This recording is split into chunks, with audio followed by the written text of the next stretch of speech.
It's a little different than what we've gotten used to. Is OnePlus putting too many corners back on the device? Sorry, that's terrible. I was going for a pun on cutting too many corners, but I couldn't quite stick the landing.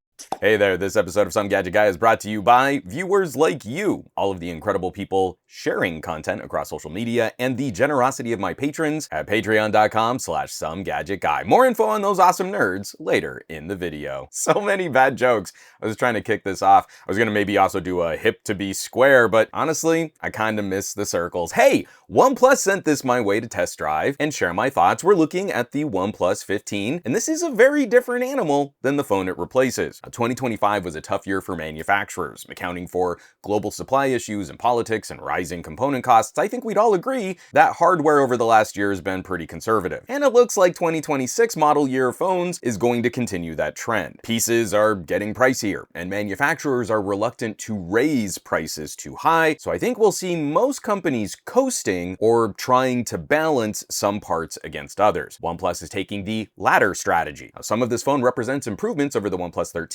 and some of this phone will feel like a downgrade from the 13. Right off the jump, I'm gonna say it, I'm talking directly to OnePlus and Oppo. I think the design is a bit of a downgrade. Now, I like that the front glass is legit flat now. I prefer that. I'm happy to see the trend of curved glass properly dying off. But for making a phone flat, it doesn't mean we need to make it look as close to an iPhone as you can without getting sued by Apple. The flat rear, the rounded corners, the square camera assembly. Now, this isn't unique to OnePlus. I think a lot of brands are falling into this trap, but Apple showed everyone the cheapest way to make a flat premium phone, and now everyone is copying it directly. Anything just a little different. We could take the slightly sharper corners of the OnePlus 13R, we could have kept the edges and rear tapers of the OnePlus 13, or use alternative rear materials to help the phone stay more durable. We could have kept a circle camera assembly, just anything. Anything to help the phone stand out, look, or feel unique.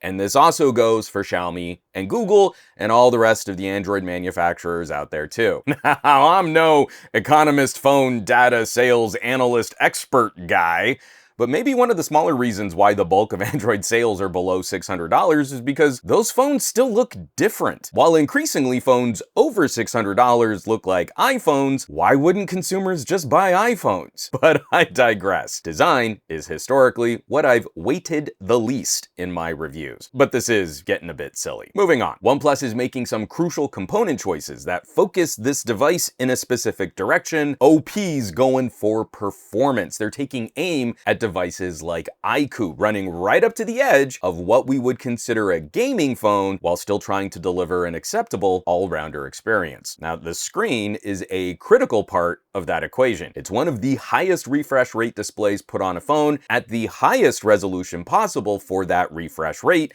and in my anecdotal testing, it is a brighter panel than the one that we had on the 13. Now, it's always tough rating refresh against resolution, as different people might value different metrics, but generally, people seem to like brighter screens, especially using their phones out in daylight. I'm an audio guy, that's my specialty. I'm not a display specialist, but shooting video of the phone screens, the 15 also seems to handle pulsing a little better than the 13. PWM isn't something I'm sensitive to, so my experiences probably aren't super valuable, but just doing my camera tests, we can see some differences in how each screen handles bright and dim conditions. The new addition for hardware is an action button that replaces the notification rocker. I have to admit, I liked that purpose-built hardware switch, even though I didn't use it a whole lot. I'm happy though that the button replacing the switch is customizable. OnePlus is making a big AI play with their software, and I would have been really mad if the button was stuck only for AI features. The list of supported actions is small, but it's better than nothing. Lots of other hardware bits are similar and what we should expect from a premium tier phone.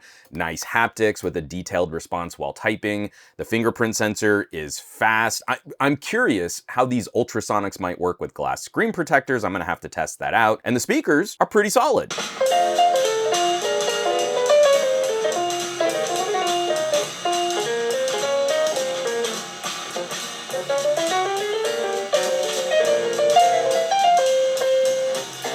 Which brings us to performance. We're rocking the Snapdragon 8 Elite Gen 5, and OnePlus is building the phone around this chip with some decently aggressive cooling hardware. These are big claims from the manufacturer, right? How could we possibly test such claims except for just vomiting out N22 numbers? But seriously, screen and chip and battery tech, I think this phone is probably the closest yet I've seen a OnePlus live up to these kinds of marketing claims. There are some new tricks in Oxygen OS where the phone can start loading a new animation before the current animation has finished, and we talked about that in my video looking at the newest update for Oxygen OS. That's some neat stuff that helps a UI feel more fluid, and it might impress people who still watch those silly app opening and closing speed tests. This phone is hilarious overkill for that kind of stuff. It's so far beyond average consumer that any review of it at that low level of operation is essentially meaningless. Oh, but what about the basic people? What will they do with a hot rod device? For example,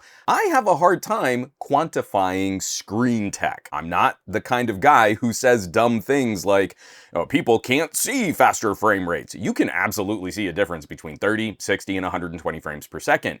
But even with a 30% increase in frame rate on top of that, I feel we're in diminishing returns for the perceived benefits of pushing to 165, and the list of supported games will likely be small for a while. That said, this phone is another generation improved for gaming and high-level performance. Firing up ported PC titles like Alien Isolation, compared to last year's phone, we can bump up quality while also still keeping frame rates above 90 frames per second. Games like Grid Legends look real good when playing at higher frame rates than my Steam Deck can support. And this gives us a bit more muscle for PC gaming, though anytime we see a new chip, we should expect a little lag before that chip is better supported by platforms like Winlator and GameSir's Game Hub. Even knowing there's a bit more optimization to squeeze out of this, the phone is already a brutally capable performer. I know reviewers never revisit OnePlus after they get some performance improvements and OTAs and bug fixes, but this go around,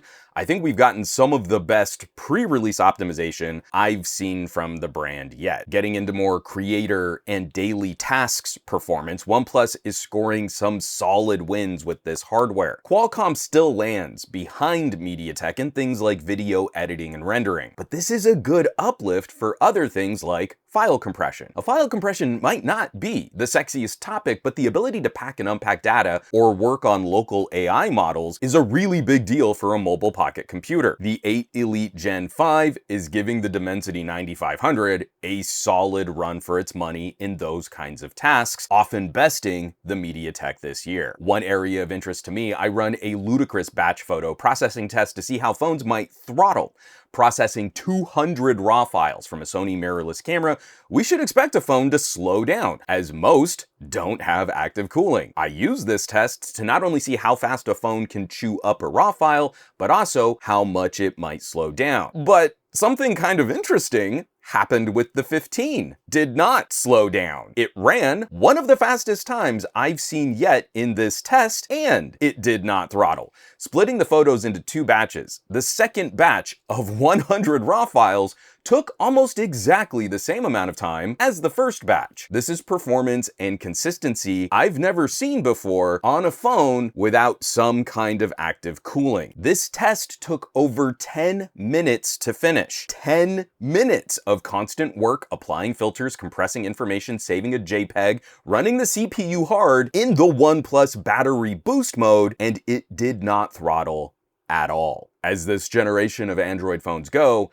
there are precious few areas where I might be concerned about running this phone hard in heavy lifting compute tasks. Now, it might lose to the Dimensity in a handful of shorter sprints, but it seems Qualcomm really does have an edge this year in sustained performance. For OnePlus, this chip might also benefit from having a huge battery. There's a big pocket of capacity here where the chip can just feed on volts before the battery starts to run down. I don't usually consider a battery as part of a high-performance device chain. It's the lump where the electricity is stored. Of course, we talk about how this is a multi-day phone, and in my use, it was not hard to eke out 3 days of my use. 3 days, sun up to sundown, not 3 days, 72 hours usage the entire time. But considering my needs on a mobile device, I think it could be hyper-mild to 5 days with a little care in flipping some of the power management options. I'm not an electrical engineer, I'm an audio guy, so I'm dumbly oversimplifying this, but it makes me less and less anxious to run a phone harder, longer, out in the field, especially knowing that plugging it in will deliver days of use in about a half hour on a charger. It's been gratifying to see some data that supports my hypothesis of real fast charging being a benefit to battery longevity and battery health. This is much better technology than Google, Apple, or Samsung use in more expensive phones than this. Real fast charging, not that junk Apple sells, has a profound impact on how you handle your phone.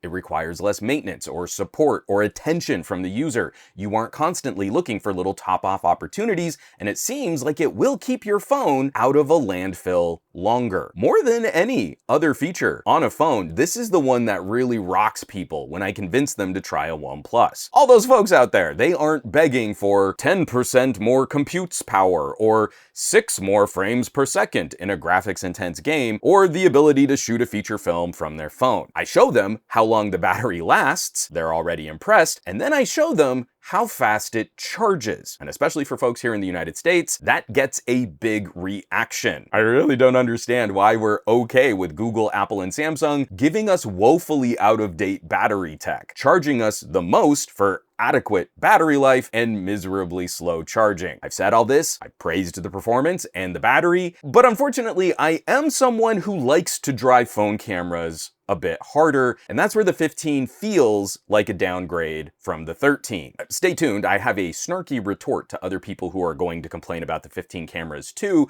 but for myself personally, this is the single area where OnePlus's change of focus is most directly felt. The OnePlus 12 was an all-rounder camera champ. The 13 was nearly as good. The 15 is good for the price, but it's not as solid a content creation machine as OnePlus's of the past. It is incredibly easy to get good images out of this phone in good light. These shots look fine. People look good. I'm not overly concerned about the lack of Hasselblad partnership or the differences in processing. Images from this phone fit in fine for social media posting, snapshotty pictures, and punchy little video clips. It's good. It's all good stuff. But once you start trying to compose or drive the phone harder, or you're in more challenging lighting conditions, you can see where it just can't keep up with the 13 before it. The bokeh isn't as soft, and out-of-focus items are a little busier. The phone has a harder time shooting low light, so the images get noisier, and then noise removal makes details blurrier. We stepped down in sensor size, so if you're currently using a OnePlus 12 and you like those cameras, you'll probably notice those differences here. There is some fun stuff to play with. I'm really happy to see a 4K 120 mode back on a OnePlus.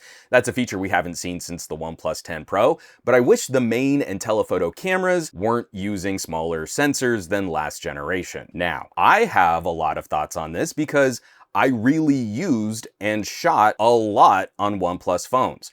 All the way back to the OnePlus 8, I've been trying to show people that OnePlus cameras were punching well above their price tags and how those cameras could embarrass more expensive iPhones and Galaxies. And now I gotta get salty because we're gonna have techies pointing out, oh, those camera downgrades on the OnePlus 15, and those influencers kinda suck. The main wide and telephoto sensors on the OnePlus 15 have faster readout and are either the same size or bigger than the sensors on the Galaxy S25 Plus, especially the telephoto, which Samsung should be horrifically embarrassed about. Why is no one bothered about a tiny, dinky little 10 megapixel camera that outputs 12 megapixel stills? We're fine with Samsung cameras just making up 20% of the resolution for no good reason. OnePlus is using a larger sensor that properly puts out 12 megapixel images and has a demosaic mode to shoot 50 megapixel stills. OnePlus downgraded, and it's still better than the current comparable Samsung. The OnePlus 15 cameras are equal to or better than the iPhone 17, with a third camera to boot, and the whole system is certainly more useful and flexible than the iPhone Air.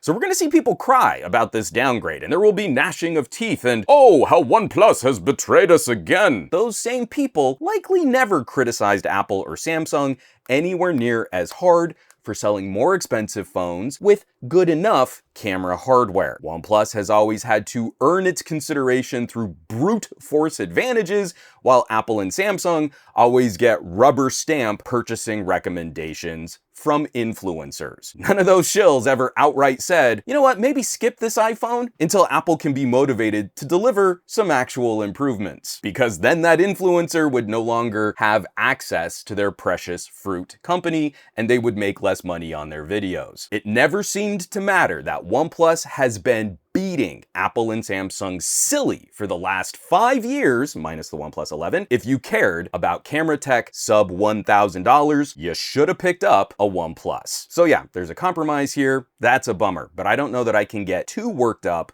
about the OnePlus 15 as a downgrade when it's still likely going to best the iPhone 17 and the Galaxy S26 and 26 Plus. It's so dumb that camera hardware only matters to popularity influencers when the gap between a OnePlus and a Galaxy closes and the Samsung still can't outright win at the same price. Oh, we're so sad. OnePlus is downgrading. We just have to continue not recommending the phones for another year. Better luck next time, OP.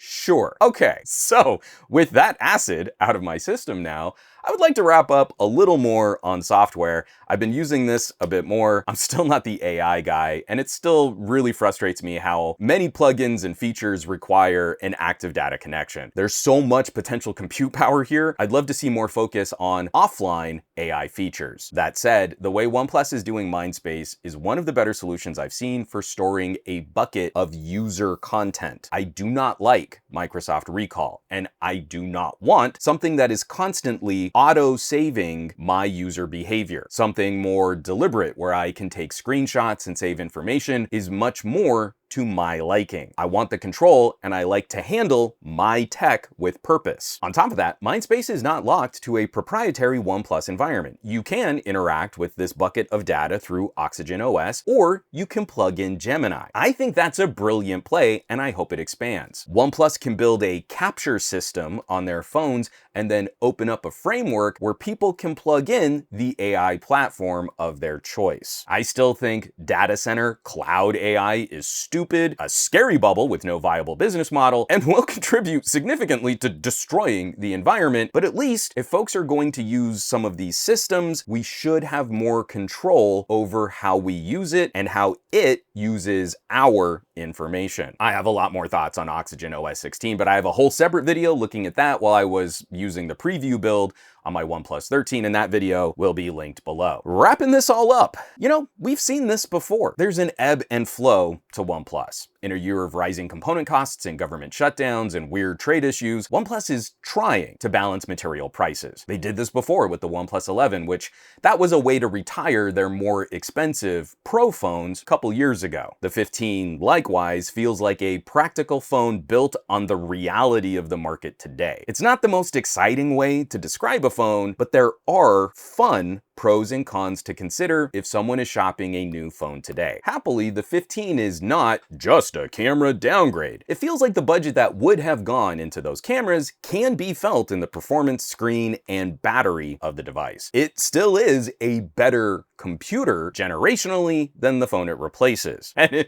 if you're one of those people in my comments who proclaims they're so tired of tech reviewers obsessing over camera specs, well, OnePlus is taking you at your word there. It's a powerhouse device with a huge gas tank. At this MSRP, Apple and Samsung still don't have great options to battle these phones. Even Google struggles. And at the same price, I would happily take the OnePlus 15 cameras over the Pixel 10 and also get hugely better performance and battery tech. This is not unique to OnePlus, but the toughest competition is internally. The hardest competitor for the 15 to face is probably the OnePlus 13. If you feel like you would want to play with better cameras, the 13 is still overkill powerful as a computer, has fantastic battery and charging tech, and you'd only have to step down a little in screen brightness. If you score a good deal on a one-year-old phone, that's the most difficult fight for the 15 here. I would, of course, be lying if I said I wasn't personally bummed out a little with some of these camera changes, but it's a different vibe.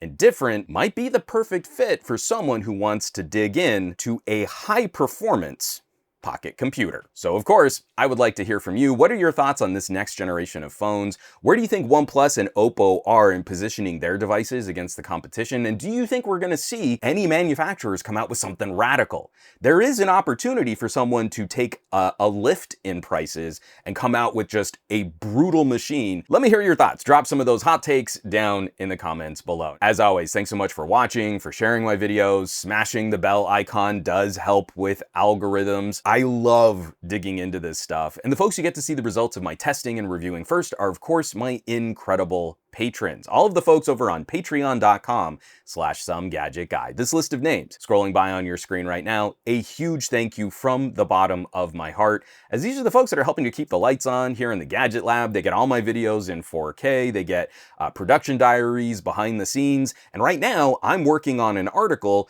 talking about the performance differences between the new Snapdragon in this phone and the new Dimensity in the Vivo X300 Pro. That's going to be a Patreon exclusive if you really want to know what these phones can do and you're not impressed with Geekbench and Antutu bigger numbers, you should maybe drop on by. I hope you'll consider joining the community at patreon.com/SomeGadgetGuy. Now, you know where you can find me around the rest of the internet, at SomeGadgetGuy, basically everywhere, but these days, trying to spend a bit more time on the Mastodons, a lot less so on the Facebooks, Threads, Instagrams, and none at all on that dumpster fire site, and I will catch you all on the next review.